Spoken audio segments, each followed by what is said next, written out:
राधे राधे। बैसाख मास की पुरानी कथा। एक राजा था। वह सुबह जल्दी उठकर बैसाख के महीने में गंगा जी में स्नान करता था और वह चाहता था कि कोई भी मेरे से पहले गंगा जी में स्नान ना करे। एक बंदरिया थी जो रोज राजा से पहले नहा लेती और पीछे राजा नहाने जाता था। जब राजा ने पानी हिलता हुआ देखा और बिखरा हुआ देखा तो उसने एक सिपाही पहरे पर बिठा दिया। सिपाहियों से कह दिया कि मेरे से पहले कोई भी यहाँ नहाने ना आए।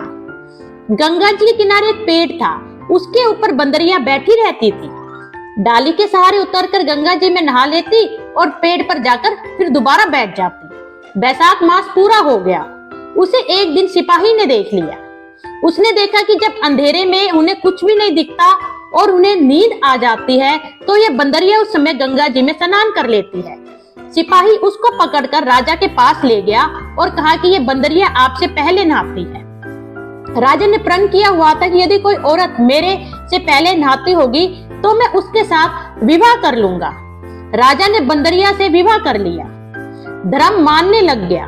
वैसाख में नहाने से बंदरिया के बच्चे होने की आशा हो गई। पूरे महीने हो गए।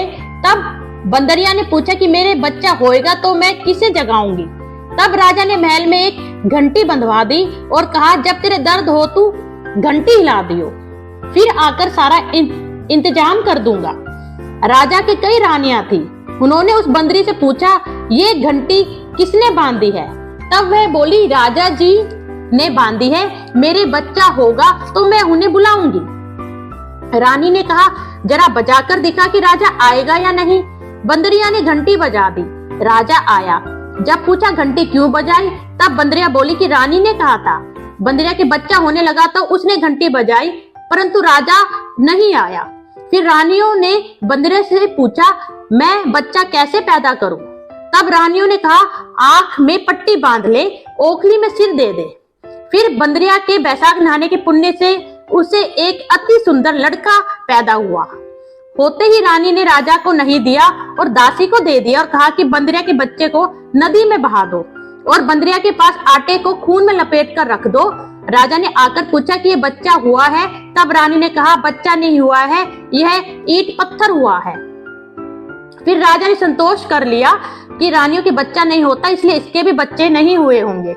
उधर दासी बच्चे को फेंकने लगी तो नदी में फेंका नहीं गया। कुम्हार मिट्टी का बर्तन बना रहा था तो उसके अंदर रखकर आ गई।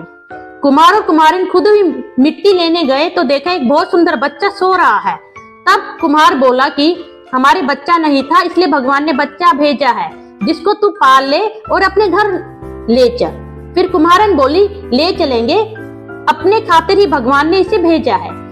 उसको पाल पोस कर बड़ा कर लिया। लड़का रात दिन बढ़ने लगा। वह कुम्हार मिट्टी का हाथी बनाकर बेचा करता था। एक दिन लड़का बोला पिताजी मेरे को तो हाथी घोड़ा दो, मैं इनसे खेलूंगा। फिर हाथी घोड़ा ले जाकर कुएं पर बैठ गया। लड़के को सारी बात का पता लग गया कि मैं बंदरिया की हुआ था और रानियों ने मेरे को मारने के लिए दासी को दिया था। कुएं पर दासियां पानी भरने के लिए आई तो वो दासी को देखकर बोला कि मेरा मिट्टी का हाथी घोड़ा पानी पी लेगा। तब दासियां बोली मूर्ख, कभी मिट्टी का हाथी घोड़ा भी पानी पीता है। फिर लड़का बोला मूर्ख, कहीं बंदरिया के भी ईंट पत्थर पैदा हुआ है। फिर वह दासियां रानी से बोली कि कुम्हार का लड़का है, उसने हमें यह बात कही है और घड़े पर कंकरी मारकर छोड़ दिया। फिर रानी ने जहर का लड्डू तैयार किया और कहा कि लड्डू उस लड़के को खिलाओ। दूसरे दिन वह दासियां उस लड़के को वह लड्डू खिलाने गई तो भगवान ने उस लड्डू को गोंदगिरी का लड्डू बना दिया। अगले दिन दासियों ने आकर देखा कि वह मरा नहीं है और खेल रहा है। इस पर रानी रूठ कर सो गई तो राजा ने आकर पूछा रानी क्यों रूठ रही हो। तब रानी ने जवाब दिया कि तू कुम्हारन को अपनी बस्ती से निकाल दे। राजा ने कहा ये क्यों कड़वा बोलती हो, पर रानी ने जिद करके कुम्हारन को निकलवा दिया। कुम्हार जंगल में रहने लगा। फिर वह लड़का बोला पिताजी मेरे को गोले बना दो 108। वह ठंडे ठंडे घड़े भरकर बैठ गया। गनगोरों के लिए मिट्टी लेने के लिए बहुत सारी लड़कियां आई। राजा की साहूकारनियां भी आई और बगीचे में बैठकर खेलने लग गई। खेलते खेलते प्यास लग गई। यह छोरियां उस लड़के से बोली कि हमें पानी पिला दे। फिर वह लड़का बोला मेरे पास ये गोलियां हैं, इन्हें खाती चली जाओ और मेरे पीछे फिरती जाओ। फिर कई लड़कियों ने कहा मैं तेरी गोली नहीं खाऊं, हमें प्यास लग रही है, तू खा ले। फिर वह लड़की आगे आकर बैठ गई। छोरियां एक एक करके गोली खाती गई और ठंडा पानी पिया और उसके चारों तरफ फिरने लगी। तब लड़कियों के पेट में गर्भ रह गया। लड़कियां मिट्टी लेकर घर गई तो पीछे उनके बाप ने ब्याह का सारा निकलवाया तो साया नहीं निकला, पर उसने कहा कि इनका ब्याह तो हो जाना चाहिए। बाद में लड़कियों के किसी का जी घबराकर रोटी नहीं खाई, कोई उल्टी करे। फिर सबने उनसे पूछा, तुम्हारे ये क्या हो गया? मुझे तो पता नहीं, मैं तो मिट्टी लेने गई थी, वहां पर कुम्हार का लड़का हमें एक एक गोली देता गया और पानी पिलाता गया और खुद बीच में बैठ गया। फिर बाद में यह सब सुनकर कुम्हार के लड़के के पास गए और बोले, हमारी लड़कियों का ब्याह तेरे साथ करेंगे।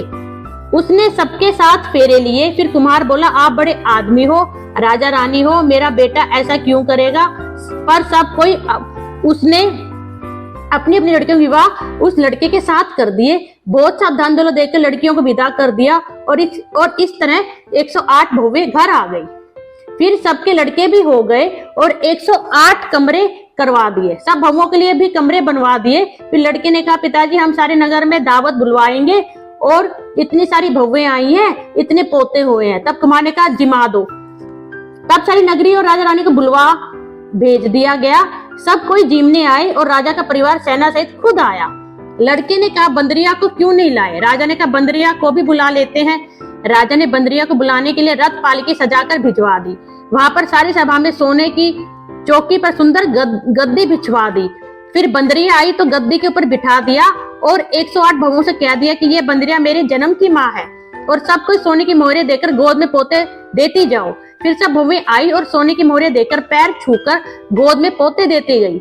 बंदरिया सबको आशीर्वाद देती गई। फिर राजा की रानियां समझ गई कि और राजा से कहा, ये हमें बुलाकर हमारा अपमान कर रहे हैं, इसलिए हम यहाँ से जा रहे हैं। फिर राजा भी लड़कर बोला कि हे भाई, तू बंदरिया का स्वागत इतना क्यों कर रहा है? जब वह बोला, ये बंदरिया मेरी जन्म की माँ है। तब राजा ने पूछा, कैसे? मैं बंदरिया से पैदा हुआ था तो तुम्हारी रानियों ने मुझे दासियों को दे दिया और कहा कि इसे नदी में बहा दो, लेकिन दासी ने मुझे नदी में नहीं बहाया, मुझे उसने कुम्हार कुम्हारिन के मिट्टी में रख दिया था और उन्होंने ही मुझे पाल पोस कर बड़ा कर दिया। और रानियों ने तुम्हारे से कहा कि इसके ईंट पत्थर पैदा हुआ है। जो दासी मेरे को ले गई थी वह यहीं पर खड़ी है। और दासी ने कह दिया, हाँ मेरे को दिया था, मेरे से इसे नदी में नहीं फेंका गया, इसलिए इसको मैंने कुम्हार कुम्हारिन की मिट्टी में रख दिया। वहां पर वह रानियां सुनकर चुप रह गई। पीछे राजा ने रानियों को छोड़ दिया और बंदरिया को साथ ले गया। साथ में पोतों, बहुओं और बेटे को साथ ले बड़े गाजे बाजे से अपने घर ले गया और सबको अलग अलग महल बनवा दिए। सब वहां पर जाकर राज्य करने लगी और सारी दुनिया कहने लगी कि बैसाख नहाने का इतना फल है तो सबको बैसाख नहाना चाहिए, दान पुण्य करना चाहिए। बाद में कुम्हार से कहा, तेरे को जितना धन चाहिए ले ले, तेरा मन चाहे तो मेरे घर पर आकर रह जा, तेरा मन हो तो अपने घर पर रह, क्योंकि तूने मुझ पे बहुत बड़ा उपकार किया है। फिर उसको बहुत सारा धन दिया। बंदरिया बैसाख नहाई तो राजा जी का राज्य पाया और 108 पोते पाए। हे भगवान, जैसे बंदरिया को सुख संपत्ति दी वैसे ही सबको देना। जो कोई इस कहानी को कहता और सुनता है उसकी भगवान की कृपा से सब मनोकामनाएं पूर्ण होती हैं।